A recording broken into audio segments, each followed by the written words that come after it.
Attorney says the family found a note with a phone number on Smithfield's door around 7:30 p.m. the next day. The landlord notified them of her death. He doesn't have a conscience. Anybody that takes the life of a 4-year-old innocent baby is a monster.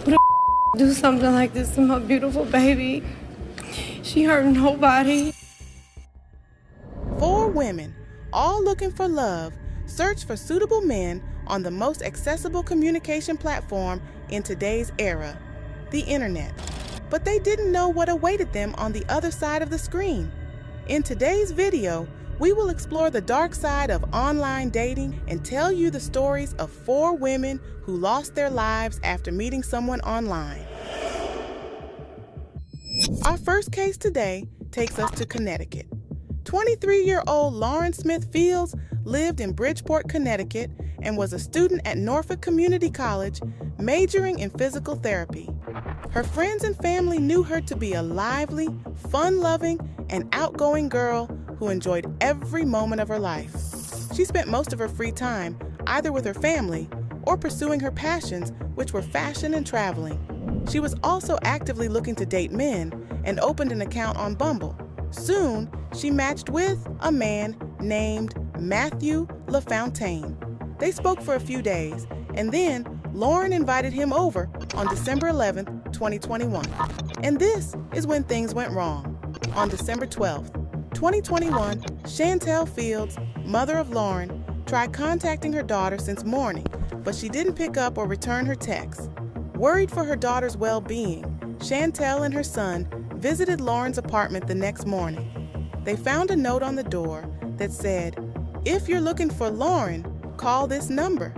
Her mother called the number, and the landlord came to meet them. And what he told her turned her world upside down. He informed her that Lauren had passed away the day before. Attorney says the family found a note with a phone number on Smithfield's door around 7:30 p.m. the next day. The landlord notified them of her death.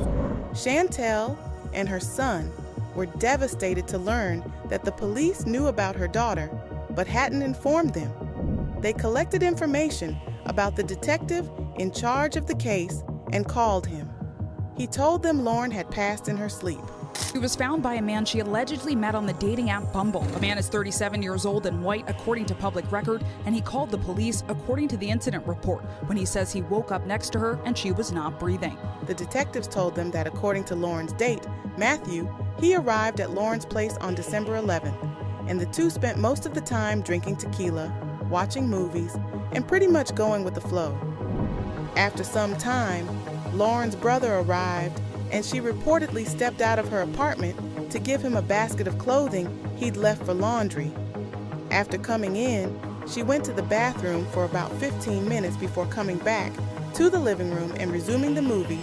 According to Matthew, Lauren fell asleep during the movie, but he continued watching it.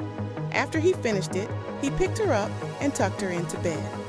He then lay down beside her and fell asleep. Matthew's version of the story clearly stated that he and Lauren did not have sex, but he claimed that he woke up around 3 a.m. and saw Lauren snoring, and then fell back to sleep. He slept for 3 more hours, and when he gained his senses, he was stunned by the view before him. Lauren was unresponsive, and from what it seemed, she wasn't alive. He also noticed blood coming out of her nose. Report makes no reference to the two having sexual relations that night. The man says he heard Smithfield snoring around 3:30 a.m. When police arrived before 7 a.m., she had been, quote, dead for at least an hour or more and had dried blood in and around her right nostril. The police asked Matthew a few more questions, collected Lauren's phone and other personal items, and left the place. They didn't even answer the questions Lauren's family members had about the case. They promised to call them, but never got back. They didn't even count Matthew as a suspect because he appeared to be a nice person. They didn't contact us, they didn't let us know anything. It's like crazy. And I'm asking what's going on. He said she met some guy on Bumble, and I'm asking him about the guy. He's like, oh, he sounds like a really nice guy. He sounds like a really good guy. And he was like, I'll call you back, and just hung up in my face. When they requested the detectives to come to Lauren's apartment once again and collect evidence, they were met with silence from their end. So Lauren's family did the unthinkable. They started their own investigation, and what they found confirmed their suspicion. Lauren's death wasn't an accident. Instead, according to the notice of claim, the family found their own evidence, including blood-stained sheets and, quote, a pill used as a sedative and a used condom. Lauren's mother, Chantel, knew one thing. Matthew's version of the story was not true. She called the police and told them about the evidence they'd found in the apartment, but they were still unbothered. 2 cups of like drinks or whatever next to a bottle. They didn't take none of that. We seen a condom, we seen lube, other stuff in there. They didn't take none of it. After Lauren's family pushed them for around a month, they collected the evidence but didn't send them to the forensic immediately. Her family waited for progress, but their patience was waning. Friends and family marched the city on the date of Lauren's 24th birthday and addressed the authority to step up and solve the case. They also brought a cake, sang happy birthday, and released pink and red balloons into the sky. Tonight, new developments in the death of a 23-year-old black woman who died after a dating app meetup, after protesters demanded answers, marching on what would have been Lauren Smithfield's 24th birthday Sunday, carrying balloons to mark the occasion. At this point, Lauren's family had had enough. After feeling helpless for weeks, they decided to sue the city of Bridgeport for negligence and racism. Now filing a notice of claim, a first step in preparing to sue the city of Bridgeport, Connecticut for its, quote, racially insensitive handling of Smithfield's sudden passing. When speaking with reporters, the family member said that the police treated their daughter like garbage because otherwise they would take the case seriously and at least collect the evidence in a proper manner. Their daughter, their sister, our loved one, they thought they was gonna just throw her away like she was garbage. 2 more weeks later, Lauren's autopsy report was released, and the results were shocking. It claimed that Lauren had passed away from an overdose of multiple DEs, including antihistamines, alcohol, and fentanyl. Tonight, her death ruled an accident by the Connecticut Chief Medical Examiner. The cause of death is multiple drugs, including fentanyl and alcohol. This caused another uproar from her friends and family. Her toxicology report also showed that she'd taken 2 medicines that a sane person was unlikely to take, and someone had possibly slipped it into her drink with the intention to subdue her. On top of that, Matthew himself never reached out to Lauren's family and paid his condolences, and they found it disturbing. That genuinely cared, and they were there, the last person there, and they know that nothing bad happened. You would at least even reach out to the family yourself. Like, listen, I know I'm sorry for your loss of your daughter or your sister. Her family claimed that she would never abuse Dr. That my daughter was not an abuser, and I had a second autopsy myself, paid out of pocket, because we felt so uncomfortable with the way it was handled. Lauren might be far from reaching justice, but her demise has set a law in motion. The police department is now required to inform the family of the deceased about their passing within 24 hours. Lauren's attorney, Crosslands, believes that it will help many families going forward. It was passed unanimous. Both blue and red was all green lights for yes. And so we're happy that that passed, because in the future, other people will benefit from it. In 2023, Internal Affairs conducted an investigation on Bridgeport's handling of Lauren's case. But even the investigation reports were inconclusive. It only added to the frustration of Lauren's family. We haven't gotten the results of the internal affairs. Not a finding of yes, not a finding of no, just nothing. As of August 2024, no one knows when the investigation will finally have a concrete result. While we wait for Lauren's justice, we sincerely hope that we don't see more of these cases in the upcoming years. When Elise Warr started dating Javon Hines, she just wanted to let loose, have fun, and enjoy herself a little. Little did she know that what was once her source of joy and fun would turn out to be the source of a nightmare she would never wake from. At around 4:16 p.m. on November 16, 2022, the cleaning staff at the APM Inn and Suites received the shock of their lives when they went to clean a room that had just been checked out of. There was a horrible stench, and they immediately knew something was wrong. After searching thoroughly, they found 2 bodies lying side by side. One of them was an older woman, and the other was a little girl. Still in shock, the cleaning staff ran outside to call 911. 4 minutes later, Hagerstown law enforcement agents rushed into the hotel. Night, a wave of emotions in Hagerstown. One day after a mother and daughter are found dead inside a room at the APM Inn & Suites in Hagerstown. As the news leaked, people were asking the same question. Why them? Paramedics transported the bodies to the morgue, and officers inspected the crime scene to figure out evidence and establish a motive. A few things jumped out at them immediately. One, there was no sign of a break-in, which suggests that either the assailant had been let in by the victims or they already had access to the room, either because they were with the victims and had a key or because they worked at the hotel. From the way the bodies were found on the bed, it looked like they may have been sleeping when they were fired at. Detectives saying as the gunman was standing up, both victims in the head as they were lying down. There were no signs of a break-in or struggle. It's unclear if they were asleep. Now the question was, if they were sleeping, who let the attacker in? They questioned the workers who had called 911, who identified them as Elise Wars and her little girl, Corey Ashton. They also discovered that when Elise and Corey checked into their room, they had not been alone. A young guy was said to have accompanied them, his name, Javon Hines.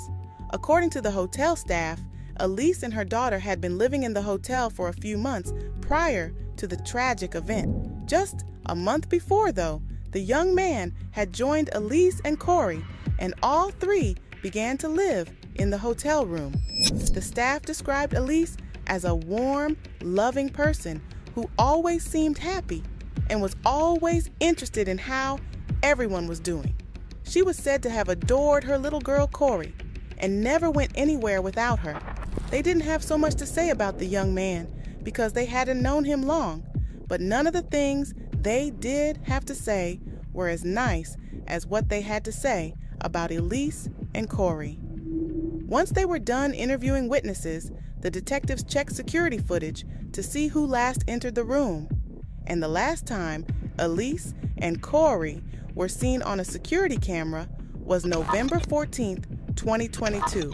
Court documents showed the mother and daughter were last captured alive on hotel surveillance cameras Monday night, 2 days before officers found their bodies. They were seen with Javon, who was carrying Corey in his arms as they walked up to their rooms. 11 hours later, something suspicious was caught on the surveillance camera.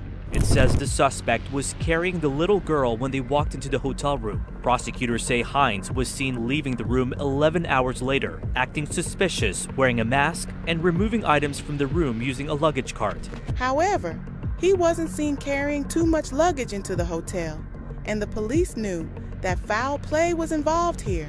Javon immediately became a suspect in the murders, and detectives began to look for him.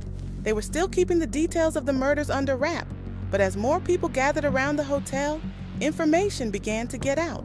Elise's family knew that she was the victim they saw on the news because they hadn't heard from her in a long time. And she never disappeared like this. It couldn't be true, but I knew it was because I knew something was wrong when I hadn't heard from her. I was supposed to be going to Baltimore and she said she would call me and she never did. One of Elise's friends had a sister who worked at the hotel. She was the one who called them to let them know that Elise and Corey were the victims. Her family rushed to the crime scene to gather updates, but when no one could say if they were alive, their suspicions were confirmed. Their beloved daughter and her infant were no more. Family and multiple friends have confirmed to WSA9 the victims were 40-year-old Elise Wars and her 4-year-old girl, Corey. The officers weren't giving too many details, but said that the victims were likely targeted. Hagerstown police are still not releasing the cause of death, but say they do believe this was a targeted and deliberate crime. Friends and family members of Elise were devastated after losing them, and now wanted nothing but for Javon to get caught. What do you want to say to whoever's responsible? I hope you die. We're coming. They're gonna catch you. That little girl didn't deserve it. Elise didn't either, but she's grown. That little girl didn't even live life. She was only 4 years old. They told the reporters that Elise had just begun to see this man. Several friends of the victim say the suspect was dating Wars for just over a month. One of the victim's best friends never even got to meet him. And now, Many argued that Elise hadn't made a wise decision to trust Javon so quickly and let him be near her daughter. In her defense, some of her loved ones said that she was a kind and trusting person. And well, Javon probably pretended to be a nice person to win her trust, and he'd succeeded. They'll show you who they want you to see. If he showed her that he was a bad person, she wouldn't have allowed him around her daughter. Soon, the detectives had a major breakthrough in the case. They had been tracking their major suspect, Javon Hines, for a while, and they honed in on him in a town not too far away from Hagerstown, where he was apparently laying low. Washington County, Maryland, a man has been arrested for the murder of a woman and a 4-year-old girl. Now, the victims, 40-year-old Elise Wars and 4-year-old Corey Ashton. They were living at the 8 p.m. Inn and Suites in Hagerstown, and they were both found shot and killed. The suspect, 22-year-old Javon Hines. Javon was found and arrested in Elkton, Cecil County, Maryland, with the help of other law enforcement agencies. He was subsequently charged with the murder of Elise Wars and Corey Ashton. Faces multiple charges, including first-degree murder and first-degree assault. After the investigators checked his background, they found that Javon had committed multiple crimes before. He had been arrested for narcotics possession for selling not long before. The case was pending in circuit court. He had also been arrested for a drunk driving incident where he gave false statements to the detectives in the case and failed to return to the scene of the crash when he was asked to. He also had another narcotics case pending in court, which happened a while before, and he was on probation when he committed the murders. With all of that against him, and the fact that he had run from the scene of the crime, the assistant district attorney argued that he was a flight risk and should be denied bond. But his attorney argued otherwise and showed that another woman had entered the room when Javon was there with Elise and Corey. They also claimed that there was no direct evidence linking Javon to the murder, saying there was no proof he was the one who pulled the trigger. In his court appearance Friday, Hines' public defender argues a lack of direct evidence tying him to the shooting. After considering the evidence brought forward by both sides, the judge decided to deny Javon's request for bond. However, as of August 2024, no trial date has been set yet. And tonight we know Hines will stay behind bars. Today, a judge denied his public defender's request to either set a high bond amount or release him to family to be under supervision. Elise's family is still waiting for justice, while the unidentified motive behind the crime still bugs them. Family, friends, and officials are still trying to find out the motive. Tonight, with more questions, come more pain. But they hope that this case will serve as a lesson for other women and prevent them from making the same mistake. Ladies, don't trust these men with your kids. On April 1st, 2024, 19-year-old Sade Carlina Robinson told an employee who worked at her apartment building she had met someone at a nearby bar and was excited to be going on a date that night. Later that day, she got ready and went out on her date. Sade never returned home. At around 9 p.m.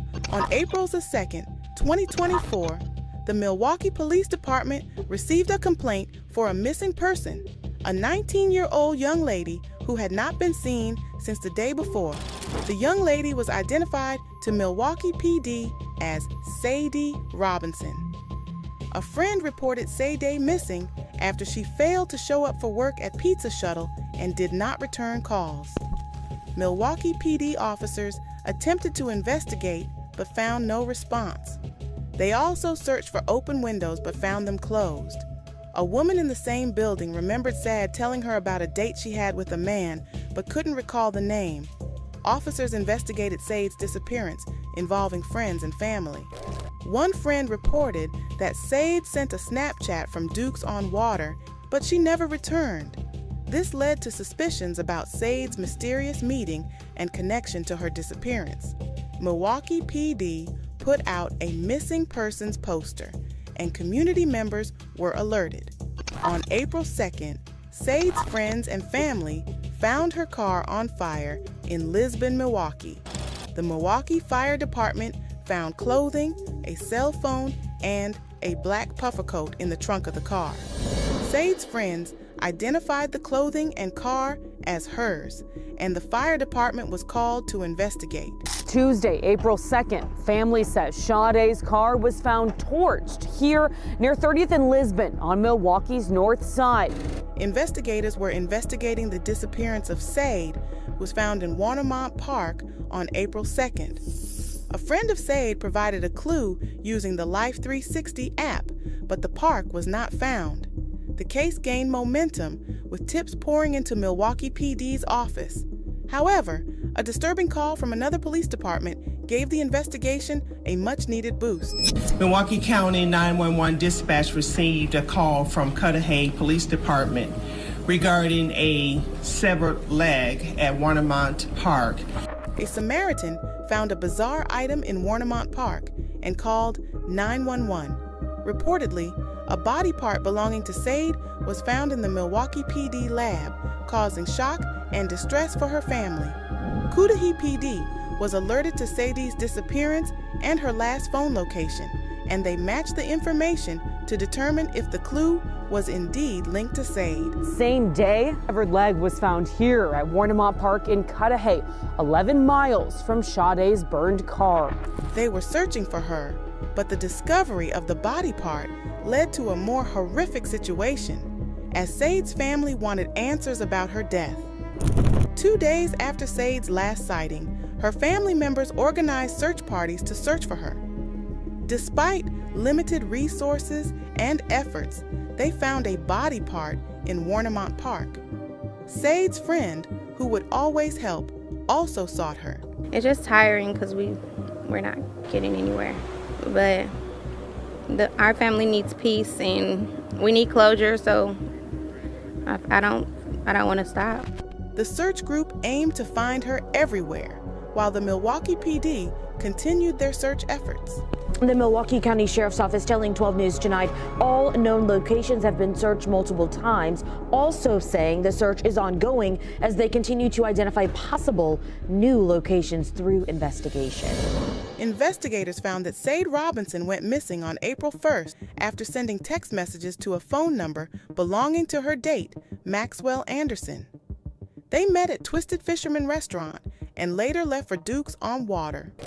CCTV footage showed them leaving at 9:06 p.m. Sade's friend had access to her locations, which helped them determine that she went home with Maxwell on the 3100 block of South 39th Street. Sade's phone pinged cell towers around his home, indicating that they were on a date. The phone then traveled through downtown Milwaukee, Pleasant Valley Park, and Warnemont Park in Cudahy.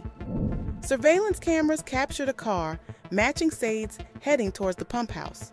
After her phone battery went flat, investigators were unable to track her phone. CCTV footage showed a white male walking away from a burning car in the same area. Police later recovered a broken piece of a Honda Civic, the same car Sade drove. Investigators obtained a search warrant and took Maxwell as a person of interest in Sade's disappearance. Thursday, April 4th, our crews found Milwaukee County Sheriff's deputies searching a home on Oklahoma and 39th Street. That same day, Maxwell Anderson was taken into custody and identified as a person of interest in relation to the severed leg found in Cudahy. The discovery of human remains on Lake Michigan's shore and surrounding areas of Milwaukee, including the wreckage of Sade Robinson's car, left residents on edge. Eyewitnesses reported seeing a lighter lit in the driver's door window of the vehicle, and a stranger walking the beach found more remains. The fear of what they would find led Sade's family to search for her belongings. On Saturday, April 6th, Sade's family searched that same area and found her blanket. Milwaukee police came out to search again and found even more human remains. Now it's Sunday, April 7th. Sade's family comes back to search and finds human remains yet again. Investigators were working on Maxwell, who was arrested on April 4th, 2024. However, they struggled to gather enough evidence to charge him with the crime, as they had no motive or a way to prove Sade's actions. To avoid risking Maxwell's conviction, they sought court permission to keep him behind bars for longer than required to gather additional evidence. The court heard their case, and the judge found that they had enough reason to keep him behind bars, so they granted the prosecutors an extension. Right, Joy. So the court did give prosecutors an additional 72 hours to either charge Anderson or release him. The family of 19-year-old Sade Robinson was granted an extension to search for her body. More body parts were found in Milwaukee, including one on a remote beach on Lake Michigan. Maxwell was arrested for a gruesome murder involving Sade Robinson. The community speculated that this was his first murder and that the remains found were not officially identified as Sade's. Maxwell had worked at Victor's nightclub for 6 years and had a love for bartending. A woman who met him at a bar previously reported disturbing things about him and his home. Milwaukee PD found a garden in the basement, which the woman claimed Maxwell forced her to see. Luckily, she declined and possibly prevented herself from getting wiped off. I got in. It just kind of seemed like he was in the middle of a whole bunch of renovations, but kind of seemed like the kind of guy that never would finish them. The murder of Sade Robinson in Milwaukee has sparked protests and calls for justice. The Anderson family, accused of being a psychopath and serial killer, has demanded their son pay for the crime and placed pink items on their lawn. The community has organized a memorial and a Pink Out event to honor Sade and continue her search. When 20-year-old Sarah Butler met a charming young man online, she was looking forward to finding a date who could give her some memorable moments. Khalil Wheeler Weaver fit that criterion perfectly. But when she went to meet him, she didn't know that she was walking into a trap that would end up cutting her life short. An hour before she met Khalil, she jokingly sent him a text asking, "You're not a serial killer, right?" Her intuition probably picked up what her conscious mind couldn't, and it ended up costing her life. On the 1st of September, 2016, in Orange, Essex County, a building collapsed after a fire, resulting in the discovery of a severely damaged body, which took 2 weeks to identify through dental records. The badly burned body of Robin West was found inside this house after the fire was put out back on September 1st. She reportedly worked as a prostitute out of a hotel in Union Township and was from Chester, Pennsylvania. Robin West, a strong and independent woman from Philadelphia, left home at 18 and began working as an exotic dancer and sex worker. In August 2016, she was found dead in New Jersey. In October 2016, 33-year-old Joanne Brown, also from Maine, was found dead in a house with her friend, who was also diagnosed with bipolar disorder and schizophrenia. Robin and Joanne were both struggling with mental health issues. Joanne, a dancer, began working as a sex worker in a nonprofit house for her mental disorder. She struggled to maintain her rules and schedule, but was eventually attacked by a man who wrapped her head in duct tape and choked her until she died. The police began an investigation, but no leads were found. The man then struck 33-year-old Tiffany Taylor, who had moved to New Jersey after moving to Orlando. Tiffany had a difficult life, working as a sex worker to make ends meet. She met a 13-year-old boy who was obsessed with her and asked if she wanted to hook up with him. In April 2016, Tiffany agreed to hook up with him, but with the intention of conning him. She stopped him when they were about to start, took money from him, and ran away from that place. They never met again. In November 2016, Tiffany received strange texts from an unknown man who wanted to hook up with her. She changed her number and agreed to meet him again. The man asked her to meet him at a motel where she was attacked by him and beaten. Tiffany devised a plan to save her life by telling him she'd left her phone at the motel. The man drove back to the motel, and that's when Tiffany deceived him and managed to break free. Security footage captured the moment they got out of the car, and Tiffany took the lead. She entered the motel room and quickly closed the door. The man then shouted at her and ran away. Tiffany called the police, but they seemed pretty reluctant to help her. What injuries do you have? Look at my face and the duct tape. For the what? For the duct tape, my face. When did he duct tape you? Huh? In the car? In the car. The next victim was Sarah Butler, a simple college student from an established family. The attacker targeted exotic dancers who were also sex workers, making them ideal targets for serial killers. She was a very sweet girl. She loved to laugh, she loved to go, she was just free-spirited. Sarah had 2 other sisters. Her parents were extremely protective of all 3 of their daughters, and they would keep a close watch on them. I used to walk with them everywhere. I wouldn't let them go nowhere by themselves. Sarah, a dancer, started college with her father, who would pick her up after classes. She struggled to make friends on campus and downloaded Tagged, a dating app used by 3 million people, mostly African American.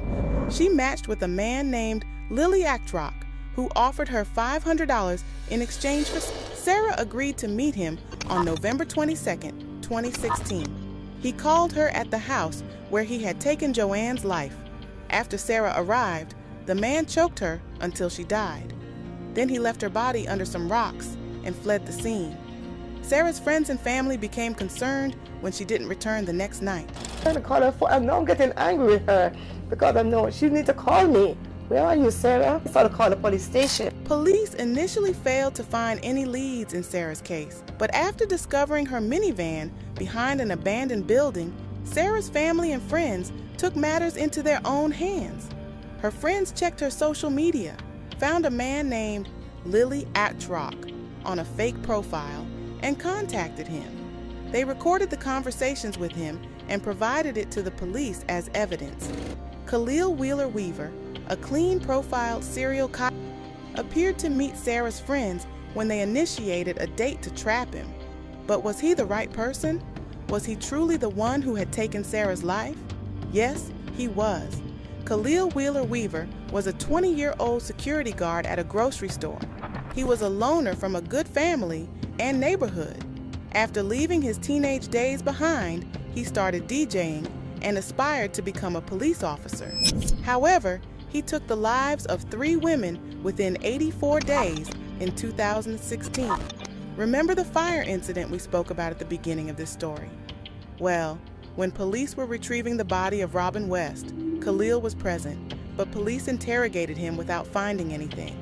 They kept him listed as a suspect, but he never came up again. After this incident, they traced his phone to the reservation where her body was found. After that, the police arrested Khalil immediately. Police traced Khalil's phone locations and found him hanging out in various locations. However, despite admitting to meeting them, they couldn't link him to their disappearances. But they found evidence on his phone and computer that hinted at his crime. Khalil's search histories contained poison-making and chemicals. The investigation lasted 3 years before he was brought to trial, with Tiffany testifying against him. Khalil was charged with 3 homicides and 1 attempted homicide. Today we arraigned Mr. Wheeler Weaver on the indictment charging him with 3 murders and 1 attempted murder. And he entered his plea of not guilty. We scheduled a court date in May to continue the process and move forward towards a trial. Khalil was eventually given a sentencing that felt completely justified for what he had done. It's 160 years, 145 years of parole and eligibility. The purpose of the sentence, again, is that this defendant never walked among society again. Although everyone is satisfied that he is behind bars now, many claim that Sarah would be alive if the police were a little more careful after they received a complaint from Tiffany. The past can't be undone, but this case can remain as proof that a little more integrity can save many lives.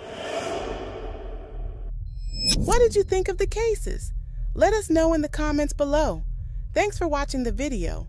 Don't forget to like the video and subscribe to our channel.